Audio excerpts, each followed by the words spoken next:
중국에서 믿을 수 없는 일이 벌어지고 있어요. 예지 능력을 가진 14살 소년이 등장해 중국 정부를 발칵 뒤집어 놓았습니다. 이 특별한 아이는 중국이 곧 겪게 될 끔찍한 자연재해들을 하나하나 정확히 예측했을 뿐만 아니라 이 모든 재앙의 원인이 한국과 관련이 있다고 폭탄 발언을 했기 때문이죠. 처음에는 미신이라며 코웃음 치던 고위 관리들까지 광둥성 대홍수와 양쯔강 대재앙을 정확히 예언한 사실이 밝혀지자 긴급 회의를 소집했습니다. 루카스는 중국이 한국에 고구려, 발의 역사를 훔치고 한복과 김치까지 중국 것이라고 주장하는 행동이 하늘의 분노를 일으켰다고 말했어요. 앞으로 일어날 티베트 대지진까지 예측하며 해결책을 제시했는데 과연 중국은 자존심을 버리고 이 경고에 귀를 기울일까요? 이 놀라운 이야기의 진실을 함께 알아보시죠.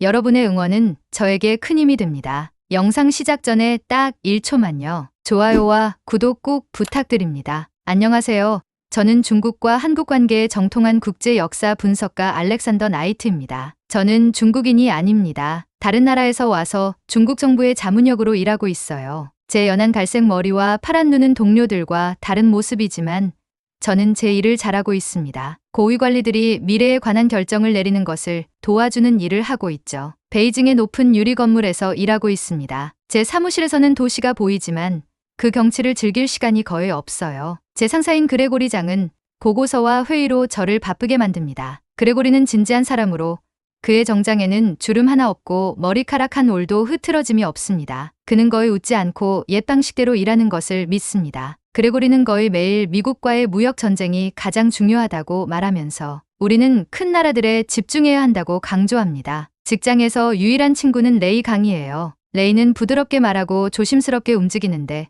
마치 눈에 띄고 싶지 않은 사람처럼 보입니다. 그는 제가 정보가 필요할 때 도움을 줍니다. 가끔씩 회의 중에 레이는 작은 고개 끄덕임으로 비록 소리내어 말할 수 없어도 저에게 동의한다는 신호를 보내줍니다. 2024년 4월 중국 남부에 재앙이 닥쳤습니다. 비가 며칠 동안 쉬지 않고 내렸어요. 베이강은 그 누구도 본 적 없는 높이로 솟아올랐습니다. 물이 마을 전체를 덮었고 수천 명의 사람들이 하루 만에 집을 잃었습니다. 그레고리는 즉시 그곳에 가서 무슨 일이 일어났는지 보고하라고 저에게 지시했어요. 헬리콥터를 타고 침수된 지역 위로 날았습니다. 위에서 보니 물이 어디에나 있었어요. 갈색의 격렬한 물이 들판과 도로를 덮고 있었습니다. 집들은 지붕까지 물에 잠겨 있었고 사람들은 찾을 수 있는 높은 곳에서 우리에게 필사적으로 손을 흔들며 기다리고 있었어요. 구조 보트들이 홍수를 통해 천천히 움직이며 모든 것을 잃은 가족들을 태우고 있었습니다. 우리가 진을 건덕에 착륙했을 때 헬리콥터에서 내렸어요. 제 신발은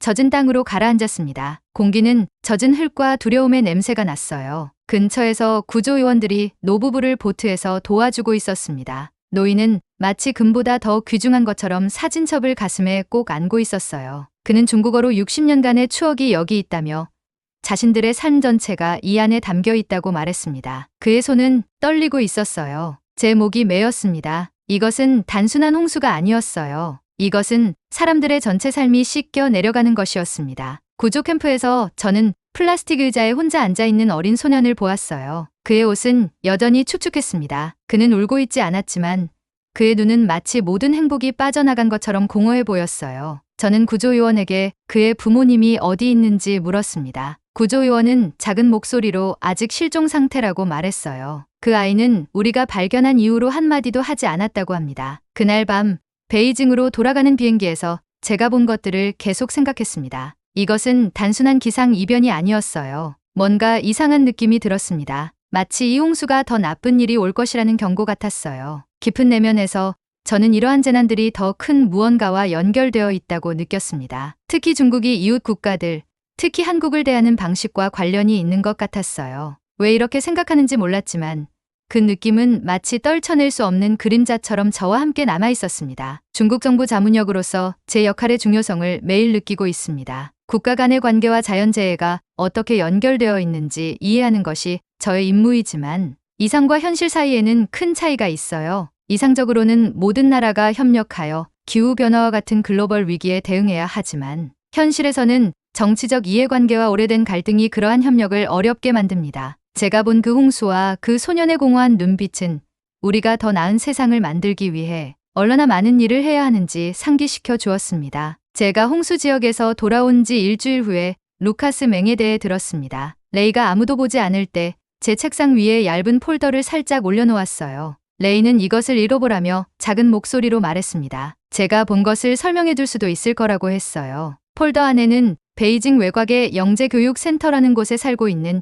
14살 소년에 관한 정보가 있었습니다. 제가 읽은 내용은 정말 소름이 돋을 정도였어요. 루카스 맹은 보통 소년이 아니었습니다. 그는 겨우 3달 때 첫 마디를 했고 첫 번째 생일에는 대학생들도 혼란스러워하는 수학 문제를 풀 수 있었어요. 4살 때 그는 자신이 이전에 티베트 승려로 살았다고 사람들에게 말하기 시작했습니다. 가장 놀라운 것은 아무도 가르쳐주지 않았는데도 완벽한 티베트어를 구사할 수 있었다는 점이었어요. 중국 정부는 루카스를 이 특별한 학교에 배치했고 그레이 교수가 그를 주의 깊게 관찰하고 있었습니다. 그 파일에는 제 심장을 빠르게 뛰게 한 내용이 있었어요. 루카스는 때때로 미래를 볼 수 있었습니다. 제가 방금 목격한 홍수가 일어나기 3개월 전 루카스는 물에 잠긴 집들과 지붕 위에서 기다리는 사람들의 상세한 그림을 그렸었어요. 그는 또한 티베트에서 발생할 지진을 예측했는데 정확히 그가 말한 시간과 장소에서 일어났습니다. 저는 이 소년을 만나야 했어요. 정부 자문역이라는 제 직위를 이용해 센터 방문을 조율했습니다. 그 건물은 외부에서 보면 평범한 학교처럼 보였지만 경비원들과 지문 스캐너는 다른 이야기를 말해주고 있었어요. 그레이 교수가 입구에서 저를 맞이했습니다. 그는 안경을 쓴 마른 남자였고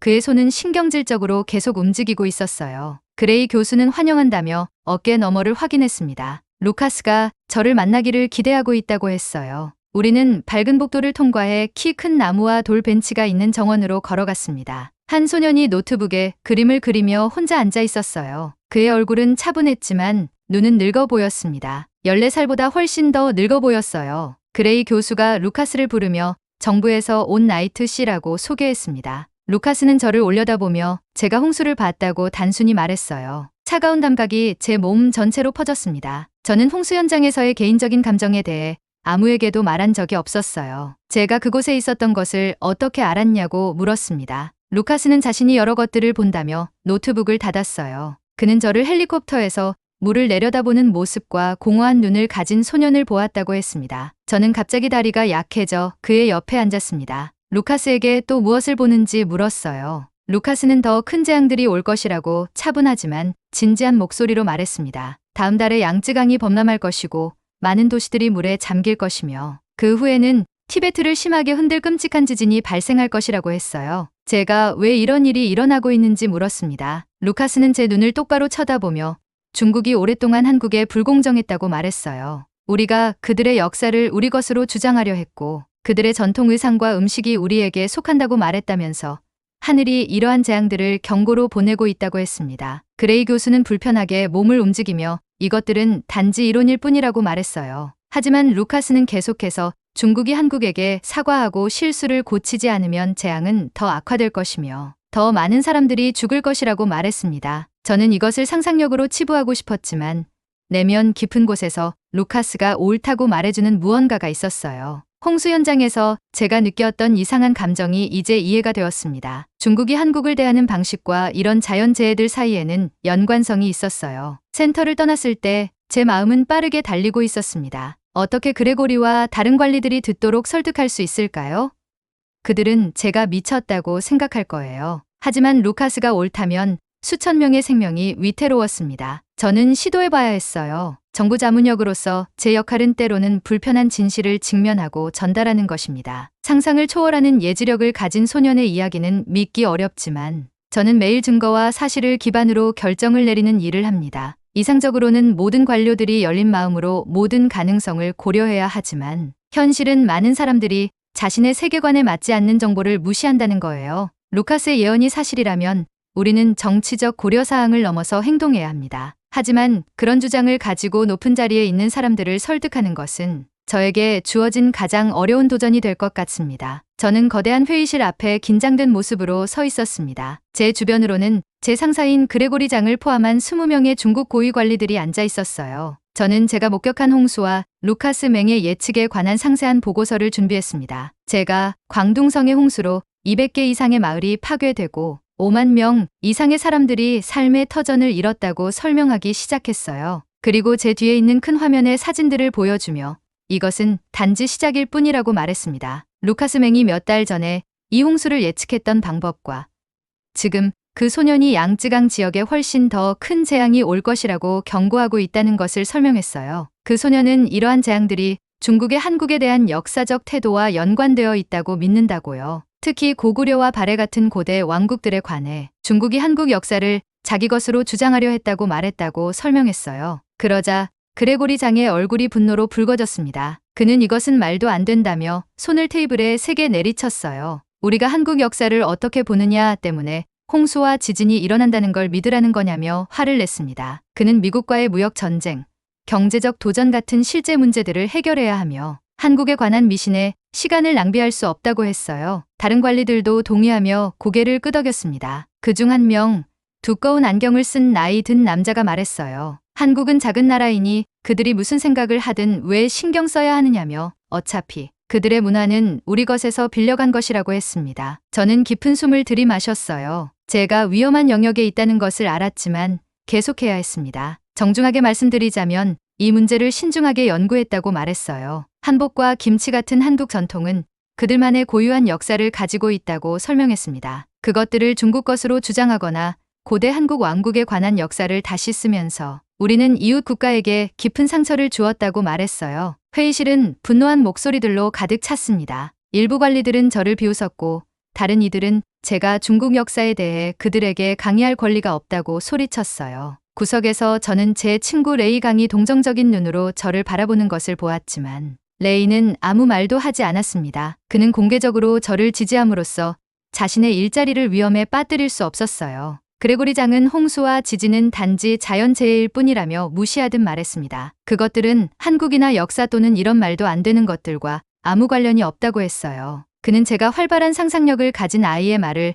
너무 오래 들었다고 생각한다고 말했습니다. 저는 제 자리를 지켰어요. 루카스 맹이 광둥성 홍수와 티베트 지진을 정확히 예측했다고 말했습니다. 이제 그는 다음 달에 양쯔강을 강타할 거대한 홍수를 경고하고 있다고요. 수천 명의 생명이 위태롭다고 강조했어요. 그가 다시 오를 경우를 대비해 적어도 준비해야 하지 않겠냐고 물었습니다. 그레고리 장은 눈을 가늘게 뜨며 말했어요. 한국과의 신비한 연관성 때문이 아니라 책임 있는 정부가 하는 일이기 때문에 자연재해에 대비할 것이라고 했습니다. 그리고 이 논의는 끝났다고 단언했어요. 제가 서류를 모아 회의실을 나오면서 패배감을 느꼈습니다. 아무도 저나 루카스를 믿지 않았어요. 그리고 이제 수천 명의 사람들이 한국에 대한 그들의 잘못된 인식을 고집하는 이 완고한 거부의 대가를 치를지도 모릅니다. 정부 자문역으로서 때로는 불편한 진실을 말해야 할 때가 있습니다. 제 역할의 핵심은 자료와 정보를 분석하고 진실을 찾아내어 정책 결정자들에게 제시하는 것이에요. 매일 저는 보고서를 검토하고 회의에 참석하며 중요한 결정을 내리는데 도움이 되는 조언을 제공합니다. 하지만 이상과 현실 사이에는 큰 괴리가 있어요. 이상적으로는 모든 정책 결정자들이 개방적인 마음으로 모든 증거를 고려해야 합니다. 하지만 현실에서는 정치적 이해관계, 개인적 편견, 그리고 기존 관점에 대한 애착이 종종 합리적인 판단을 방해합니다. 루카스의 경고가 진실인지 아닌지는 시간이 말해줄 것이지만 저는 그날 회의실에서 사람들이 자신들의 고정관념을 넘어서는 새로운 관점을 받아들이는 것이 얼마나 어려운지를 분명히 보았습니다. 재앙적인 회의 이후 저는 실망했지만 포기할 준비가 되어 있지 않았습니다. 루카스의 경고를 더 잘 이해하기 위해 중국과 한국 사이의 역사에 대해 더 많이 배우기로 결심했어요. 저는 베이징의 국립도서관에 가서 동아시아 역사에 관한 책들을 읽으며 며칠을 보냈습니다. 지금의 한국과 중국 동북부 일부 지역에 존재했던 고구려와 발해 같은 고대 왕국들에 대해 알게 되었어요. 어느 날 점심시간에 레이에게 이러한 왕국들은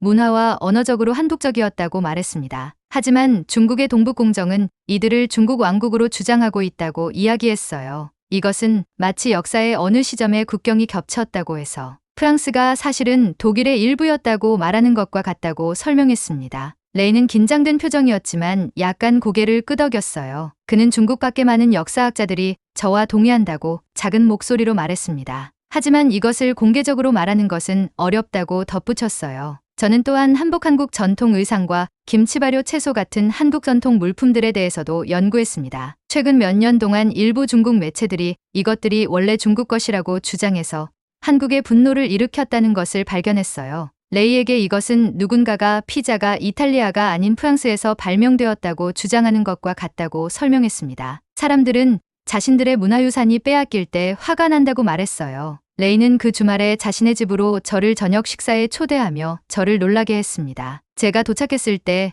레이의 할머니도 그곳에 계셨어요. 그녀는 92세였고 한국 국경 근처에서 자라셨습니다. 레이는 할머니가 저에게 말씀하실 것이 있다고 했어요. 지역 강원을 쓰시는 노인을 위해 레이가 통역을 해주었습니다. 레이를 통해 할머니는 제게 그녀의 어린 시절 친구, 선이라는 한국 소녀에 대해 이야기해 주셨어요. 그들은 같은 언어를 하지 않았지만 함께 놀았고 선이는 할머니에게 김치 만드는 법을 가르쳐 주었다고 합니다. 레이는 할머니가 한국인들은 중국 절임 채소와는 다른 김치를 만드는 그들만의 특별한 방법을 가지고 있었다고 말씀하셨다고 전해주었어요. 할머니가 알았던 한국 사람들은 자랑스럽고 친절하며 그들만의 아름다운 문화를 가졌다고 했습니다. 할머니는 사람들이 한국에 대해 무례한 말을 할 때 슬퍼하신다고 했어요. 저는 이 개인적인 이야기에 감동받았습니다. 이 이야기를 저와 공유해 주셔서 감사하다고 노인에게 말했어요. 그녀는 미소 지으며 제 손을 토닥여 주셨습니다. 다음 날 저는 루카스 맹을 다시 방문했습니다. 그의 환상에 대해 더 이해하고 싶었어요.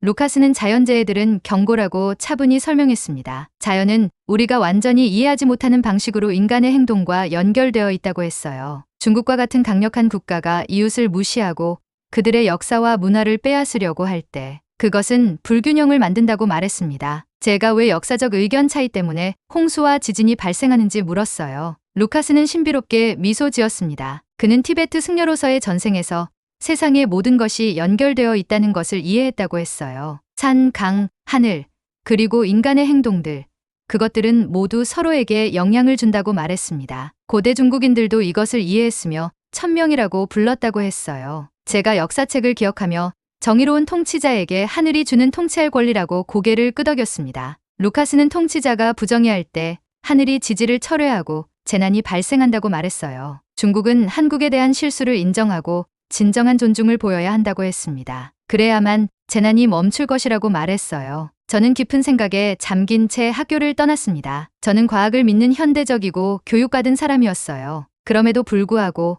루카스의 말은 저에게 이상한 방식으로 이해가 되었습니다. 만약 국가들이 서로를 대하는 방식과 그들을 둘러싼 자연 세계 사이에 정말로 연결이 있다면 어떨까요? 역사 연구자로서 저의 역할은 과거와 현재를 연결하고 역사적 진실이 정치적 이해관계에 묻히지 않도록 하는 것입니다. 매일 저는 고문서를 검토하고 다양한 시각에서 역사적 사건들을 분석하며 객관적인 진실을 찾아내려고 노력해요. 역사는 단순한 과거의 기록이 아니라 우리의 현재와 미래를 형성하는 강력한 힘입니다. 하지만 이상과 현실 사이에는 큰 간극이 있습니다. 이상적으로는 모든 국가가 역사적 진실을 인정하고 서로의 문화와 전통을 존중해야 해요. 그러나 현실에서는 역사가 종종 정치적 도구로 사용되며 강대국들은 자신들의 이익을 위해 약소국의 역사를 왜곡하거나 무시하곤 합니다. 루카스의 말처럼 정말 자연이 인간의 부정의에 반응한다면 우리는 어쩌면 역사와 자연의 연결성을 더 진지하게 고려해야 할지도 모릅니다. 한 달 후 루카스가 예측했던 대로 정확히 양쯔강 위로 비가 내리기 시작했습니다. 비는 멈추지 않고 며칠 동안 계속 내렸어요. 평소에는 수백만 명의 사람들에게 생명을 주던 이 강력한 강이 위험하게 불어나기 시작했습니다. 저는 상황이 심각해지고 있는 우한시로 파견되었어요. 홍수 방벽이 세워지고 있었고 강 근처에 살던 사람들은 더 높은 지대로 대피하고 있었습니다. 전화로 레이에게 이것이 정확히 루카스가 예측했던 것이라고 말했어요. 시기와 위치, 모든 것이 그가 말했던 대로 정확히 일어나고 있다고 했습니다. 레이는 제게 말조심하라고 경고했어요. 그레고리가 제가 계속해서 소년의 이론을 지지하는 것에 대해 분노하고 있으며 저를 고국으로 돌려보낼 구실을 찾고 있다고 했습니다. 경고에도 불구하고 저는 침묵할 수 없었어요. 홍수에 관한 데이터를 모아서 베이징에 일일 보고서를 보냈고 항상 루카스의 경고와 중국의 한국에 대한 태도와의 연관성을 포함했습니다. 어느 저녁 제가 대피소에서 도움을 주고 있을 때 정부 차량이 도착했어요.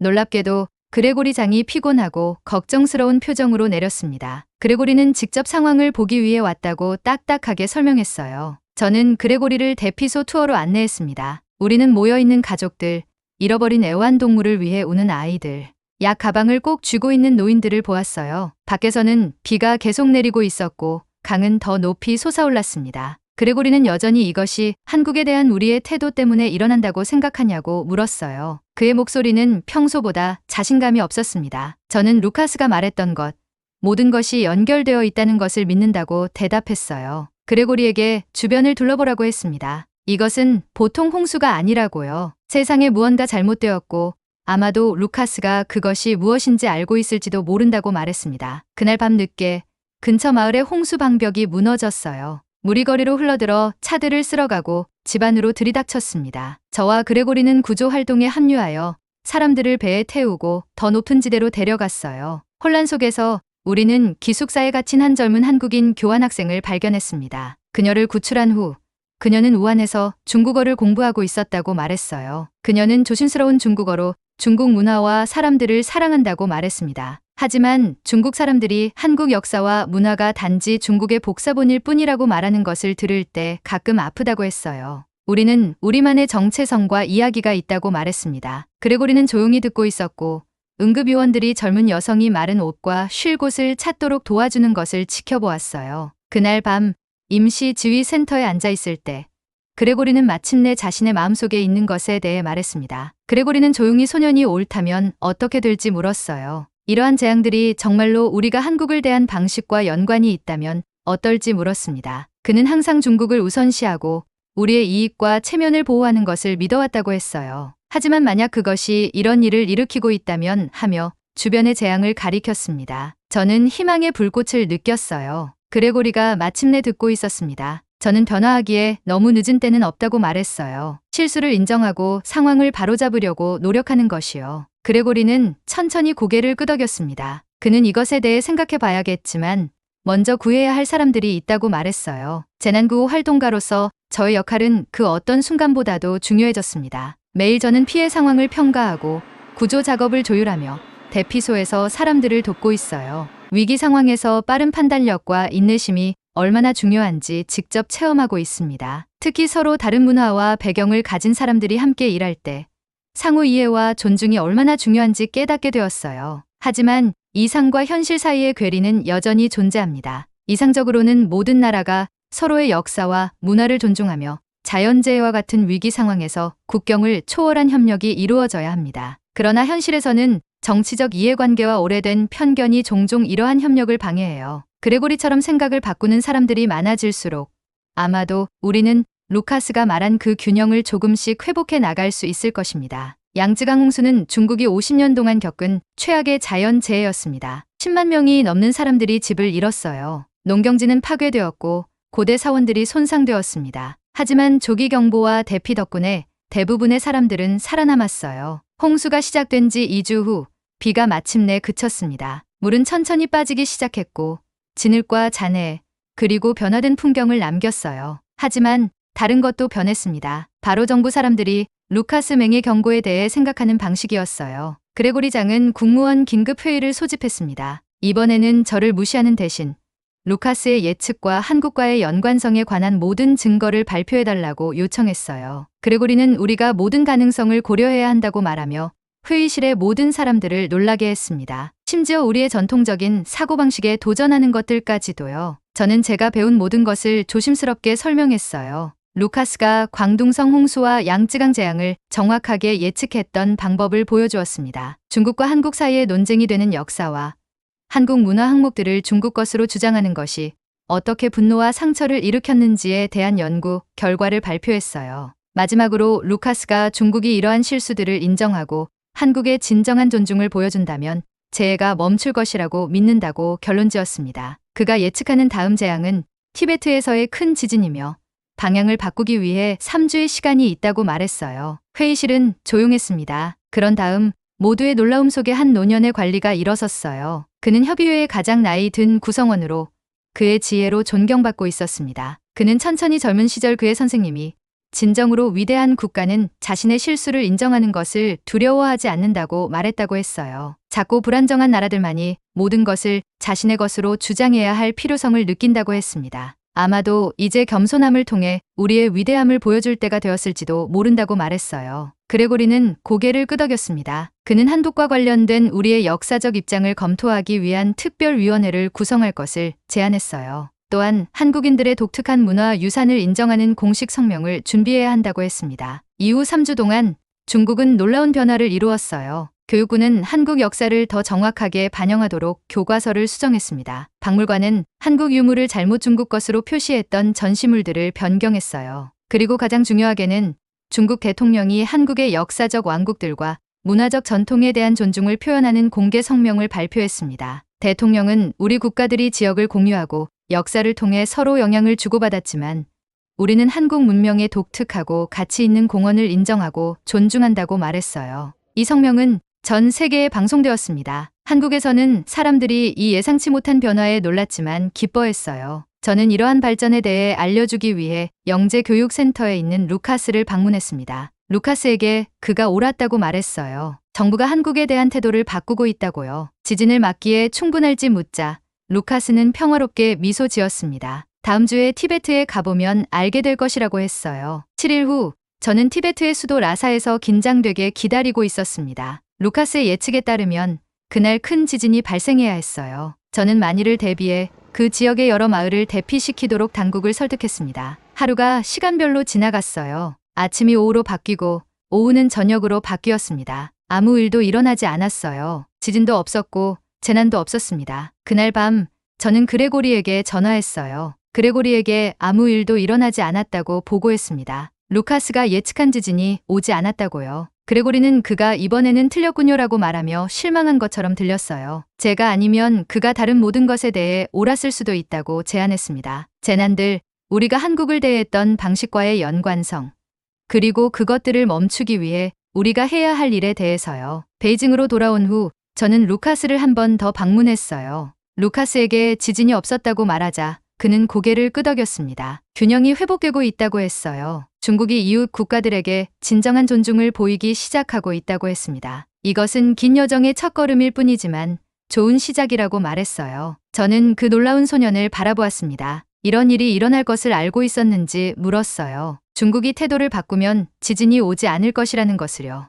루카스는 미소 지으며 두 가지 가능한 미래를 보았다고 했어요. 하나는 더 많은 재앙이 있는 미래, 다른 하나는 중국이 새로운 길을 찾는 미래였다고 합니다. 그는 제가 더 나은 미래를 만드는데 도움을 준 것을 기쁘게 생각한다고 했어요. 이후 몇 달 동안 중국과 한국 사이의 관계는 극적으로 개선되었습니다. 문화 교류가 증가했고 양국의 역사학자들은 서로의 관점에 대한 새로운 존중으로 공유된 과거를 함께 연구했어요. 한때 제 우려를 무시했던 그레고리 장은 국제협력의 강력한 옹호자가 되었습니다. 그는 심지어 한국어를 배우기 시작했어요. 어느 날 점심 식사 중에 그레고리는 제게 그들의 언어를 이해하는 것이 그들의 관점을 이해하는데 도움이 된다고 설명했습니다. 그리고 한국 음식이 그 자체로 꽤 맛있다는 것을 발견했다며 중국 것으로 주장할 필요가 없다고 말했어요. 저는 웃으며 그레고리가 많이 발전했다고 말했습니다. 그레고리는 저와 그 놀라운 소년 덕분이라고 인정했어요. 그는 진정한 힘은 모든 것을 자신의 것으로 주장하는 데서 오는 것이 아니라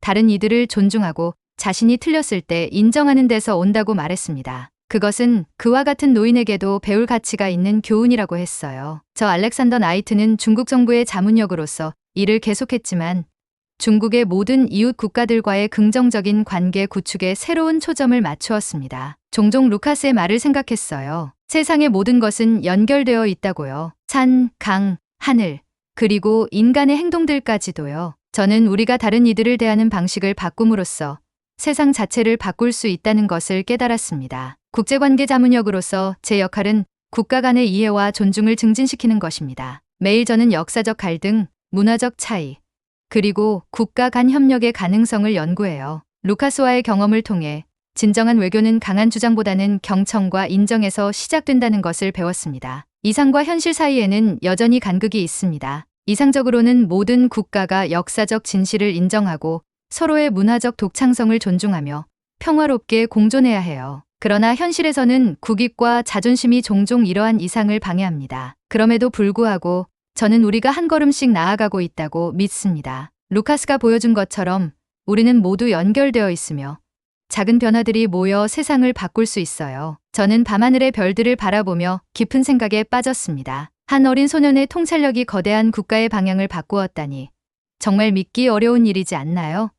때로는 가장 단순한 진실이 가장 받아들이기 어렵습니다. 우리의 행동이 자연과 연결되어 있다는 생각, 그리고 다른 문화에 대한 존중이 재앙을 막을 수 있다는 관점. 이것이 미신일까요?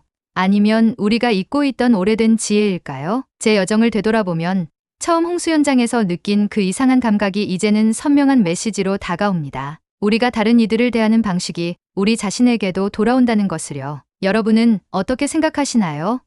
한 국가의 오만함이 자연재해를 불러올 수 있을까요? 여러분이 그레고리나 저의 입장이었다면 어떤 선택을 하셨을까요?